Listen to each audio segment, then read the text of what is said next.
1982, and she has been active in demanding justice. She was one of the first to call out the racist police practices and torture that Virginia's men were committing. She's been a part of Citizens Alert, the campaign to prosecute police torture. She is a key part of why we're at this moment we are in today, and she's here to share a little bit of her story and her understanding. Thank you so much.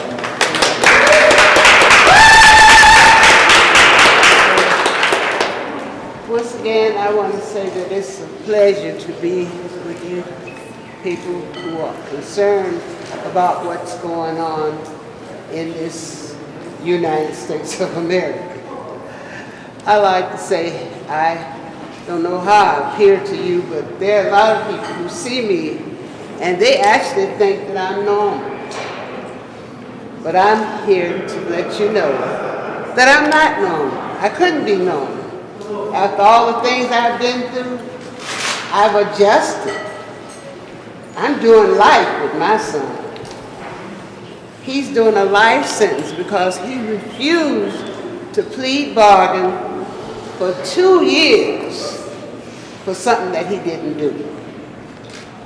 Now that's the crime of the way they do this subliminal torture too. I have been traveling now for about 27 years, 6 hours one way and 6 hours the other way to visit my son. For 15 years, he was in solitary confinement at TAM, the Supermax. He was buried alive, and I had to visit my son and see him behind this glass. No hugging, no touching, but that was the time when he thanked me for the hugs I had given him as he was growing up. He said, because that's what was sustaining him. All that time, his children, his sisters, his brothers, this affects so many people. The things that they do to an individual. And the sad part about it, you got people who are suffering now and they're so afraid of the police. They're so afraid of this system till they won't speak out. It's not because it hasn't happened to them, but they're afraid. And you have a lot of black men, when they see me, it's hard for me to get a boyfriend because they know that if they walk with me, they're subject to have to fight.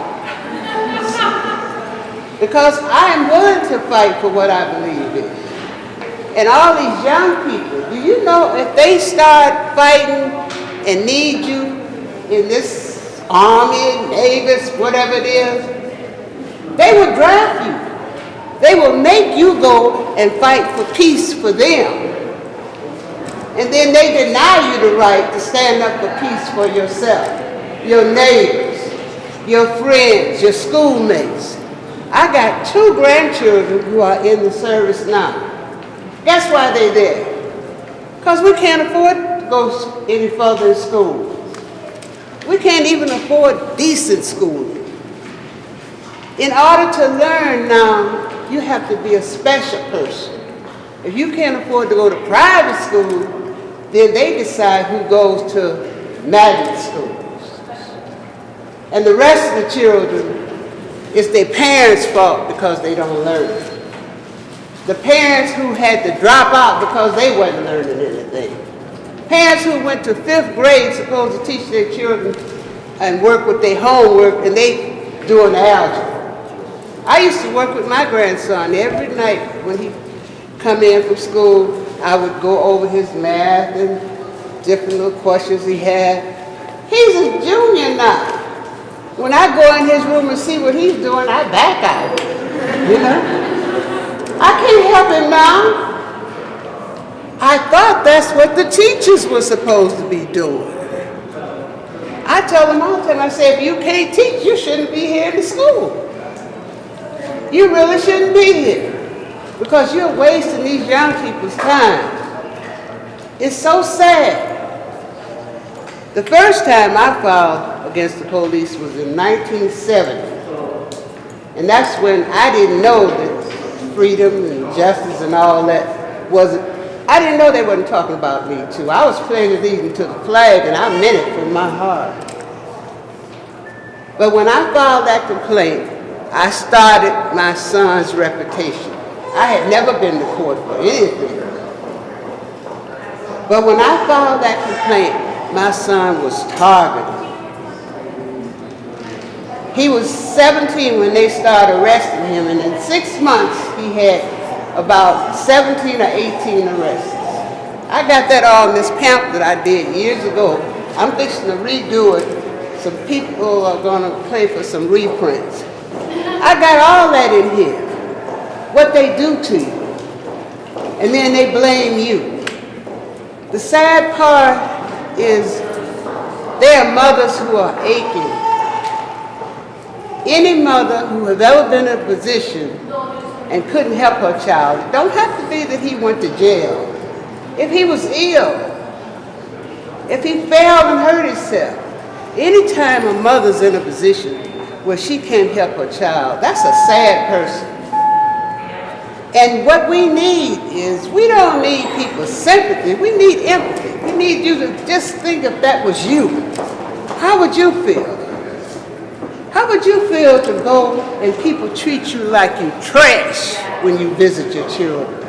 I tell people all the time, get some of these people out of church and tell them, you can pray, but don't have to pray all day. Come and go with me and see how I'm being treated. If you're really serious about peace, you want peace, you got to be brave enough to fight for justice. That's how you get peace.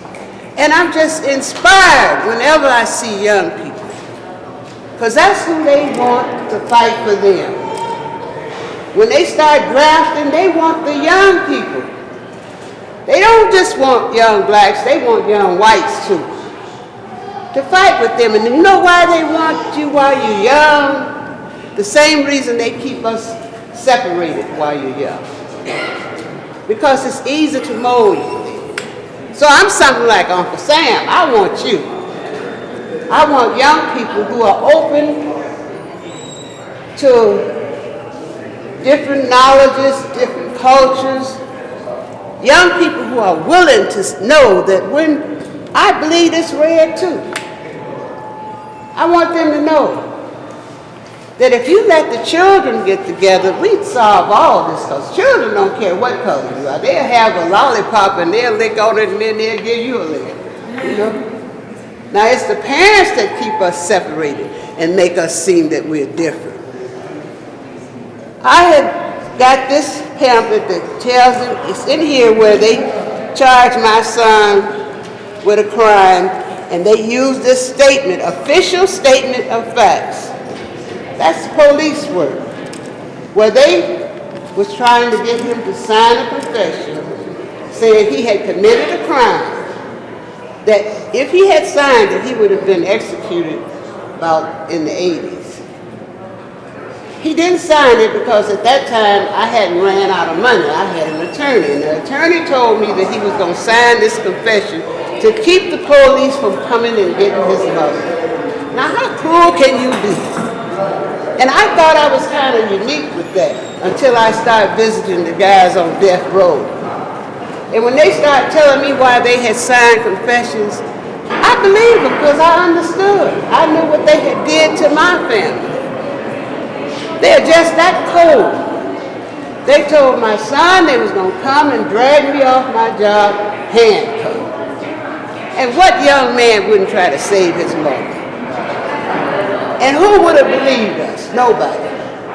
And I've been talking about it for years, and they must still don't believe it because nobody did anything about it. I got something else in this pamphlet. On my car, they would just pull it. When I found out where my car was, the next couple of days, they'd be crushed. Could you imagine what I went through with? Worried about all my children being attacked by the police because I dared to speak up. So it's just a horrible thing. That's why I'm so grateful that I am still alive, I'm still out here kicking, and I'm able to communicate to young people. But I need you to go and talk to your friends. Sometimes it's going to be difficult because they believe what they read in the paper and what they see on television. You got to be brave enough to tell them the truth. Speak up, help us. Because at a time, I had got to the point from going through all this where I didn't trust no white people because everybody I was going to was white. The judges was white. The prosecutors was white. The defense attorney was white. And I thought all white people was in on it. You see how I had stereotyped people? That's what they do to you. And I see somebody white looking at me and I roll my eyes so they turn their head real quick. Because they could see that I was angry and I didn't know how to handle it. And that's what's happened to these young people out in the street. They're angry. They wearing their pants down low. You know why? Because every time I see them on the south side, they got their pants pulled down. They got them on the ground. I lived on the north side for 15 years. I have never witnessed a white kid down on the ground with his pants down. Now, I don't mean it don't happen, but I've never seen that. But I have saw many people of color with their pants all the way down. Police around them, got them on the ground. That's enough to make you angry. Why should these young people like me when they feel that I can't stand up for them? I can't protect them. So they're turning our children into resentful animals. And then they're standing back and saying, see how they treat each other? They kill each other, they fight each other. But what we're supposed to do, get a bus to Skokie? They can't do that. People hurt the ones closest to them when they're hurt. So I feel like this. This is a movement that I don't believe they can stop. Because I see young people, and when you get young people on your side, you got true followers. So I feel that it's going to be all right. I just hope I'm there to carry water or do something when it starts, because I feel that my son will come home someday. And until my son comes home, I'm going to keep my hands up and let you know that I can't breathe. Thank you.